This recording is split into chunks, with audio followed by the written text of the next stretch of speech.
यह कहानी है मध्य प्रदेश के जबलपुर की। एक सुंदर से गांव में सचिन काका नाम के एक व्यक्ति की मटन चावल की रेडी थी। गांव के लोग सचिन के मटन उंगलियां चाट चाट कर खाते थे। अरे आओ आओ भाई आओ, सचिन के गर्मा गर्म मटन खाओ। एक बार खाओगे तो खाते रह जाओगे। आओ भैया। तभी रितेश नाम का आदमी आता है। अरे सचिन भाई, जल्दी से मेरे लिए एक प्लेट गर्मा गर्म मटन चावल लगा दो। और हाँ, मेरी फेवरेट प्याज डालना मत भूलना, ठीक है? अरे हाँ भाई, क्यों नहीं। अरे प्याज का क्या, हम तो तुमको प्याज का सैलेड ही दे देते हैं। सचिन उस व्यक्ति को एक प्लेट मटन चावल दे देता है और वो व्यक्ति बड़े ही चाव से मटन खाने लगता है। अरे वाह वाह सचिन भाई, तुम्हारे मटन चावल का तो जवाब ही नहीं है। तुम्हारे मटन खाकर तो ऐसा लगता है जैसे मैं किसी और ही दुनिया में चला गया हूँ भैया। अरे भाई, ये तो आप सभी का प्यार और बड़प्पन है, वरना इस बाजार में और भी लोग मटन बनाते हैं। शाम तक सचिन के सारे मटन बिक जाते हैं और वह अपनी रेडी को लेकर घर आ जाता है। अरे अंजलि, ये उदय कहाँ गया, कहीं नजर नहीं आ रहा है। सचिन इतना कह ही रहा होता है कि तभी वहाँ उदय आ जाता है।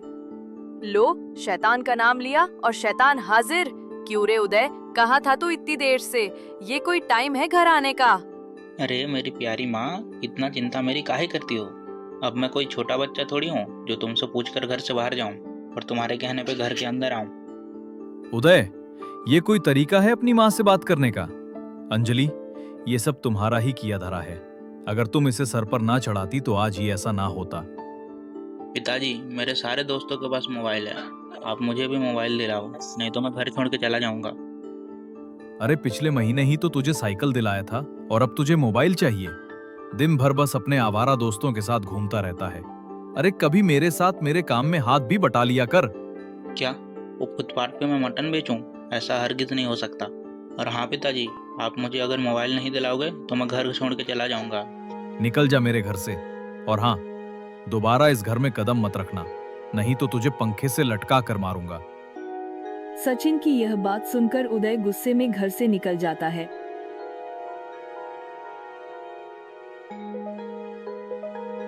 आपको उससे ऐसा नहीं कहना चाहिए था।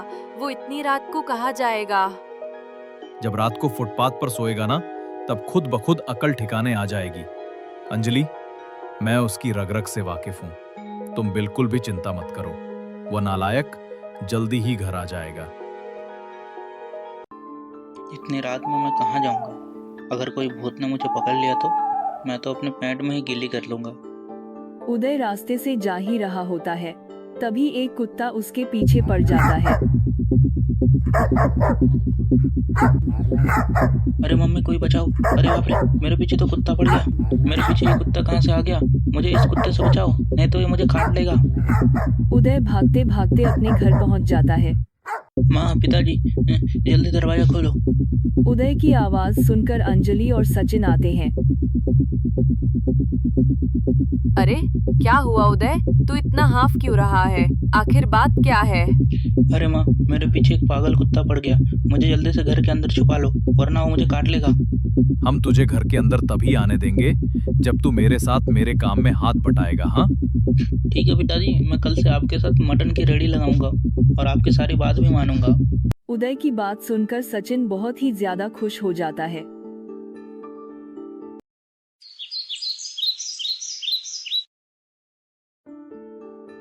अरे आओ आओ गांव वालों, आओ जल्दी से हमारे रेडी के पास आओ और गर्मा गर्म स्वादिष्ट मटन चावल खाओ। कुछ में उनकी रेडी के पास लोगों की भीड़ लग जाती है। अरे भाई, मेरे लिए एक प्लेट मटन लगा दो भाई। मेरे लिए एक प्लेट का मटन चावल पैक कर दो। अगर आज तुम्हारे मटन नहीं ले गया तो मेरी बीवी मुझे बहुत मारेगी। अरे भाई रुको रुको, थोड़ा सब्र करो, सभी लोगों को मटन मिलेगा। सचिन के ठेले के कुछ दूर एक आकाश नाम का व्यक्ति का मटन का ठेला था। आकाश सचिन से बहुत ज्यादा जला करता था। आकाश गांव के मुखिया का खास आदमी था। पता नहीं ये सचिन अपने मटन में क्या डालता है।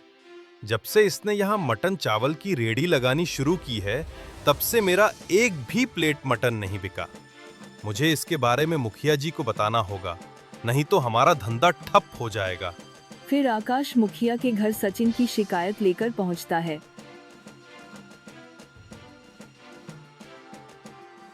अरे क्या हुआ आकाश, तू इतना परेशान क्यों लग रहा है? आखिर बात क्या है? अरे परेशानी की तो बात है मुखिया जी। जब से उस सचिन ने बाजार में मटन की रेडी लगानी शुरू की है, तब से हमारा एक भी प्लेट मटन नहीं बिका। मुखिया जी, उस सचिन का कुछ करिए, नहीं तो हमें किसी दिन कटोरा लेकर सड़क पर भीख मांगनी होगी। मैंने उस सचिन को कई बार मना किया है कि वो अपनी रेडी को वहां से हटा ले, लेकिन तुम चिंता मत करो आकाश, मैं उस सचिन को ऐसा सबक सिखाऊंगा कि वो जिंदगी भर मटन नहीं बेच पाएगा। हाँ, अरे बेटा उदय, मटन बनाने के लिए मटन का गोश्त खत्म हो गई है। तू जाकर सलमान काका के दुकान से मटन ले आ, तब तक मैं अपनी रेडी को संभालता हूँ। उदय फिर मटन लेने चला जाता है और तभी वहां मुखिया अपने कुछ आदमियों के साथ आ जाता है। क्यों रे सचिन, मैंने तुझे कितनी बार मना किया है कि तू अपनी रेडी यहां से हटा ले, लेकिन तेरी समझ में कोई बात आती कहां है। देखिए मुखिया जी, आप इस गांव के मुखिया हैं, इसलिए मैं आपका सम्मान करता हूं। लेकिन एक बात मैं आपको बता दूं, मैं अपनी रेडी यहां से नहीं हटाऊं। तू ऐसे नहीं मानेगा, तेरी मरम्मत करनी ही होगी। अरे खड़े क्या हो, मारो इस सचिन के बच्चे को और इसकी दोनों टांगे तोड़ दो। अरे कोई मुझे बचाओ, मुखिया जी मुझे छोड़ दो, मैंने आपका क्या बिगाड़ा है। सचिन को पीटने के बाद मुखिया और उसके आदमी वहां से 9-2-11 हो जाते हैं।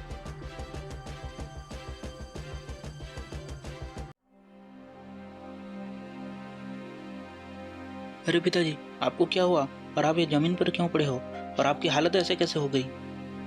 बेटा, मुखिया के आदमियों ने मुझे बहुत मारा और कहा है कि अब से हम यहाँ अपनी रेडी को नहीं लगा सकते। पिताजी, मैं उस मुखिया को छोड़ूंगा नहीं, लेकिन सबसे पहले आपको अस्पताल ले जाता हूँ। फिर उदय अपने पिताजी को अस्पताल ले जाता है। देखिए, आपके पिताजी 1-2 महीनों तक चल नहीं सकते, उनके पैर में गहरी चोट आई है। बेहतर होगा कि वो 1-2 महीने घर पर ही आराम करें। फिर उदय अपने पिताजी को लेकर अपने घर आ जाता है। अरे उदय, ये तेरे पिताजी को क्या हुआ? माँ, यह सब वो मुखिया का क्या धरा है, मैं उसकी शिकायत दरोगा जी से करूंगा। अभी हम उस मुखिया का कुछ नहीं कर सकते, हमारे पास उसके खिलाफ कोई ठोस सबूत नहीं है। अगर हमने उसकी शिकायत दरोगा जी से की तो वो हम पर विश्वास नहीं करेंगे। तुम ठीक कह रही हो माँ, पहले मुझे उसके खिलाफ ठोस सबूत इकट्ठा करना पड़ेगा, उसके बाद उसको सजा दिला पाऊंगा। देखा आकाश, मैंने उस सचिन का ऐसा हाल किया कि मटन बेचना तो छोड़ो, वो मटन खा भी नहीं पाएगा। अरे इस गांव में आज तक कोई पैदा नहीं हुआ जो आपसे पंगा ले सके। पर मुखिया जी, ज्यादा मुनाफा कमाने के लिए हमें क्या करना होगा? तू अपने मटन में नशीली दवाई मिलाकर बेचना, जिससे लोगों को नशा आएगा और वो मटन खाने रोज आएंगे। अगले दिन आकाश मटन की रेडी लेकर बीच बाजार में पहुंचता है और आवाज लगाते हुए कहता है, अरे आओ आओ भाई, स्वादिष्ट स्पेशल आकाश के मटन खाओ। अरे क्या स्पेशल है तुम्हारे मटन में? जरा मेरे लिए एक प्लेट लगना, आखिर मैं अभी तो देखूं। अरे भैया जी, अगर आपने मेरे एक बार मटन खा लिए ना, तो रोज रोज खाने आओगे। हाँ? फिर आकाश उस व्यक्ति को एक प्लेट नशीली दवाई वाले मटन खाने के लिए देता है। अरे वाह भाई, तुम्हारे मटन तो बहुत ही स्वादिष्ट है। ए भाई, इनको खाकर तो मजा ही आ गया भाई। उस व्यक्ति की यह बात सुनकर आसपास के सभी लोग भी आकाश की दुकान पर मटन चावल खाने आने लगते हैं। शाम तक आकाश के सारे मटन चावल बिक जाते हैं। ये लो मुखिया जी, आज की कमाई। आज तो हमें दुगना मुनाफा हुआ है। हाँ? कैसी लगी मेरी तरकीब? अब तू रोज मटन में नशीली दवाई मिलाकर बेचना, जिससे हमारा मुनाफा दुगना से तिगुना हो जाए। ऐसे ही कुछ दिन बीत जाते हैं। आकाश रोज नशीले मटन बेचता रहा और अब तो उसने हद ही पार कर दी। वो मटन बनाने के लिए मटन की जगह कुत्ते का सड़ा मांस इस्तेमाल करने लगा ताकि उसका मुनाफा और अधिक हो सके। धीरे धीरे गांव के अधिकतर लोगों की तबीयत खराब हो जाती है और यह बात उदय के कानों तक भी पहुंच जाती है। अरे माँ, तुझे पता है गांव के अधिकतर लोग बीमार हो गए हैं। हाँ बेटा, सुना तो मैंने भी है। पता नहीं इस कलयुग में आखिर कब क्या हो जाए। अगर गांव के सभी लोग बीमार हो गए तो फिर हमें क्यों कुछ नहीं हुआ? इसके पीछे जरूर कुछ तो कुछ गड़बड़ है। गांव के अधिकतर लोग आकाश के पास मटन खाने जाया करते थे। कहीं इसके पीछे उसका ही तो हाथ नहीं है? मुझे जल्दी पता लगाना पड़ेगा। जैसे ही आकाश रोज की तरह मटन में नशीली दवाई और कुत्ते का मांस मिला रहा होता है, तभी उदय पीछे से अपने फोन में उसकी वीडियो बना लेता है और जाकर दरोगा जी को बता देता है। दरोगा जी, जल्दी चलो मेरे साथ। वो आकाश अपने मटन में नशीली दवा और कुत्ते का मांस मिलाकर बेच रहा है। दरोगा उसकी सारी बात सुनता है और आकाश के ठेले पे जाता है। अरे दरोगा जी, आप यहाँ? पहले ये बता कि तू इन मटन में आखिर मिलाता क्या है? कुछ भी तो नहीं दरोगा जी। जैसे मटन को बनाया जाता है, मैं तो रोज वैसे ही मटन बनाता हूँ। ज्यादा शान पत्ती करने की जरूरत नहीं है, समझा? तू इन मटन में नशीली दवाइयां और कुत्ते का मांस मिलाता है। बेटा, मेरे पास तेरे खिलाफ सबूत है, समझा? तेरे को सब मिलते हुए ये आकाश में वीडियो बना लिया था। यह बात सुनने के बाद आकाश का सिट्टी पिट्टी टेस्ट सब गुल हो जाता है। मुझे छोड़ दीजिए। मुखिया जी ने मुझे ये सब करने के लिए कहा था। फिर दरोगा आकाश और मुखिया को पकड़कर जेल ले जाती है। जो बुरा करता है उसके साथ अंत में बड़ा ही होता है। कुछ दिन बाद उदय के पिताजी की तबीयत भी ठीक हो जाती है और फिर से वह दोनों अपने मटन चावल की रेड्डी लगाने लगते हैं और दिन दुगनी रात चौगुनी तरक्की करने लगते हैं। हमारे अगले वीडियो में सचिन, उदय, आकाश, सलमान, रितेश और जबलपुर से अंजलि में कमेंट किया था, तो यह वीडियो उनके नाम से बनाए हैं। अगर आप चाहते हैं कि आपका नाम भी अगले वीडियो में इस्तेमाल हो तो अपना नाम कमेंट कर दीजिए।